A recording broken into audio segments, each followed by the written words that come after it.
Some viewers may find the following video disturbing. Viewer discretion is advised. मध्य युग के दौरान यातनाएं देने को एक वैध तरीका माना जाता था। अपराधियों को सजा देने, उनसे जुर्म कबूल करवाने और उन्हें मौत की सजा देने के लिए इनका इस्तेमाल होता था। परंतु इन सारे तरीकों के बारे में सबसे अचंभित करने वाली बात इन सभी का अत्यंत ही क्रूर होना नहीं है, बल्कि इनका उस समय में अस्तित्व में होना है। इन सभी उपकरणों की डिजाइन से ही पता चलता है कि इनको बनाने वाला कितनी विकृत मानसिकता वाला होगा एवं निश्चित ही उसे लोगों को दर्द पहुंचाने में खुशी होती होगी। इसी वजह से मध्यकाल को मानव इतिहास का सबसे बर्बर युग माना जाता है। आज हम जिस युग में रहते हैं यह लोकतंत्र है, एक पूर्व परिभाषित दंड संहिता है एवं विधि द्वारा स्थापित प्रक्रिया के तहत दंड दिया जाता है। मध्य युग के परिप्रेक्ष्य में इसे स्वर्ण युग या स्वर्ग कहा जा सकता है। पेश है आज 10 सबसे क्रूर मध्यकालीन यातनाओं के तरीके। The coffin torture. मध्य युग में यातनाएं देने का सबसे पसंदीदा तरीका कॉफिन टॉर्चर था। इस तरीके में विक्टिम को मुश्किल से उसके साइज के आकार के लोहे के जाल में डालकर लटका दिया जाता था। कई बार दर्द बढ़ाने के लिए व्यक्ति को उसके साइज से छोटे पिंजरे में डालकर पेड़ या किले के द्वार के पास लटकाकर तब तक छोड़ दिया जाता था जब तक चील कौवे उसके अवशेष पूरी तरह खाकर केवल मानव कंकाल न छोड़ दें। The brazen bull. प्राचीन ग्रीस में डिजाइन इस उपकरण को सिजिलियन बुल के नाम से भी जाना जाता है। इसमें पीतल का यूज करके बुल की शेप का एक उपकरण तैयार किया जाता है जिसमें साइड में एक गेट भी रहता है। बुल के नीचे आग जलाकर इसे तब तक गर्म किया जाता था जब तक बुल बिल्कुल लाल न हो जाए और उसके बाद साइड में गेट के थ्रू विक्टिम को अंदर डालकर उसकी चीख और पुकारों के बीच उसे धीरे धीरे जलकर मरने के लिए छोड़ दिया जाता था। बैल का डिजाइन जानबूझकर इस तरह से बनाया जाता था कि विक्टिम की चीख पुकार एम्पलीफाई हो जाए और एक दर्द से करा रहे बुल की तरह लगे। Wooden horse. मध्यकाल में स्पेनिश इंटेरोगेशन के दौरान इसे इस्तेमाल किया जाता था। यह यातनाएं देने के तरीकों में सबसे भीषण और खौफनाक था। इसमें विक्टिम को नग्न करके नुकीले वी शेप के लकड़ी के बोर्ड पर बैठा दिया जाता था। इसके बाद यातनाएं देने वाला या टॉर्चरर विक्टिम के पैरों में धीरे धीरे वजन तब तक बढ़ाता था जब तक कि नुकीली लकड़ी का हिस्सा विक्टिम को बीच में से काट न दे।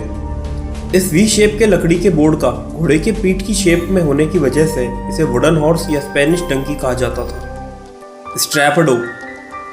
रस्सी के द्वारा यातनाएं देना मध्यकाल में बहुत ही आम था क्योंकि रस्सी आसानी से उपलब्ध हो जाती थी और इसके द्वारा टॉर्चरर कई तरीकों से विक्टिम को दर्द पहुंचा सकता था, जैसे कि उसे लटकाकर, घोड़े से खींचकर या फिर पेड़ से बांधकर छोड़ देता जानवरों के खाने के लिए। स्ट्रैपडो भी रस्सी से ही यातना देने का एक तरीका है जिसमें विक्टिम के हाथों को उसकी पीठ के पीछे बांध दिया जाता था और फिर उसे लटका दिया जाता उसकी बंधी हुई कलाइयों के सहारे।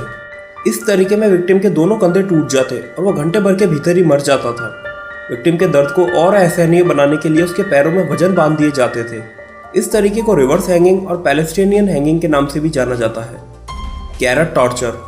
इस विधि का उपयोग स्पेन में मृत्युदंड देने के लिए इसके उन्मूलन से पहले करीब 150 वर्षों तक हुआ। इसमें विक्टिम को गैरेट डिवाइस पर बैठाकर उसको पीछे करके उसकी गर्दन को एक लोहे के कॉलर में बंद कर दिया जाता था। फिर धीरे धीरे लोहे के कॉलर को हैंडल की सहायता से टाइट किया जाता, जिससे एक समय पर गर्दन की हड्डी टूट जाती और सांस लेना बहुत ही मुश्किल हो जाता एवं अंत में ऑक्सीजन की कमी से व्यक्ति की मृत्यु हो जाती थी। The breaking wheel. यह डिवाइस विक्टिम को धीरे धीरे मारने के काम में आता था। इसको कैथरीन व्हील के नाम से भी जाना जाता था। इस विधि में सबसे पहले विक्टिम के हाथ पैरों को एक बड़े से लकड़ी के पहिए के ऊपर बांध दिया जाता था और फिर पहिए को धीरे धीरे घुमाया जाता। इसी बीच टॉर्चरर हथौड़े से विक्टिम पर प्रहार कर करके उसकी हड्डियों को कई जगह से तोड़ देता था। इसके पश्चात विक्टिम को मरने के लिए वहीं या फिर ऊपर लटका कर छोड़ दिया जाता था ताकि चील कौवे जीवित व्यक्ति का मांस खा सके। वास्तव में इस विधि के द्वारा व्यक्ति को मरने में कई दिन लग जाते थे। कुछ बार आम जनता के कहने पर व्यक्ति की पीड़ा को कम करने के लिए सम्राट द्वारा मृत्यु का आदेश दिया जाता था। तब टॉर्चरर विक्टिम की छाती या पेट पर घातक प्रहार करके उसकी पीड़ा को खत्म कर उसे तुरंत मृत्यु दे देता था। Rat torture. सभी टॉर्चर टेक्निक्स में सबसे वहशी तरीका था। इसमें विक्टिम के शरीर पर भूखे चूहों से भरा एक बॉक्स या पिंजरा बांध दिया जाता था और इस पिंजरे को दूसरी तरफ से गर्म किया जाता। आग से दूर जाने की अपनी स्वाभाविक प्रकृति के कारण चूहे विक्टिम के शरीर को खा जाते थे। कई बार इसके घातक परिणामों के तहत व्यक्ति को अपनी जान से भी हाथ धोना पड़ता था। Thumb screws. इनका सर्वप्रथम इस्तेमाल मध्यकालीन यूरोप में हुआ था। इसका इस्तेमाल विक्टिम के पैरों के अंगूठों को कुचलने में भी किया जाता था। कई बार इसके अंदर विक्टिम का दर्द अत्यधिक बढ़ाने के लिए नुकीली कीलों के द्वारा व्यक्ति के नाखूनों में छेद किया जाता था। इसी डिजाइन पर बेस थोड़े बड़े उपकरण व्यक्ति की कोहनियों और घुटनों को कुचलने के प्रयोग में लिए जाते थे। The rack torture. विक्टिम के शरीर के लगभग हर जॉइंट को तोड़ने के लिए डिजाइन किया गया यह उपकरण समूचे मध्यकाल का सबसे पीड़ादायक तरीका था। लकड़ी से तैयार इस उपकरण में हाथों को खींचने के लिए 2 रस्सियां ऊपर के हैंडल से और 2 ही रस्सियां पैरों को खींचने के लिए नीचे की तरफ के हैंडल से जुड़ी रहती थी।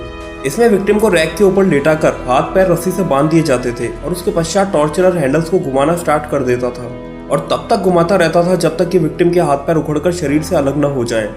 इस तरीके में सीवियर ब्लड लॉस के कारण व्यक्ति की मृत्यु तुरंत ही हो जाती थी। The iron chair of torture. मध्य युग में काल कोठरियों में इस भयानक एवं डरावनी लोहे की चेयर को टॉर्चर करने के लिए रखा जाता था। इसे जूडस चेयर के नाम से भी जाना जाता है।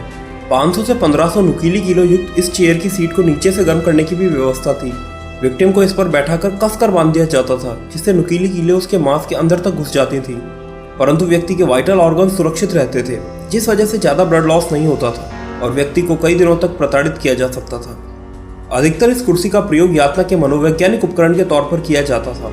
अक्सर विक्टिम दूसरों को प्रताड़ित होता देखकर अपना जुर्म कबूल कर लेते थे। आपने अभी तक हमारा चैनल सब्सक्राइब नहीं किया तो अभी सब्सक्राइब करें और बेल आइकॉन को क्लिक करके हमारी लेटेस्ट वीडियोस के बारे में अपडेट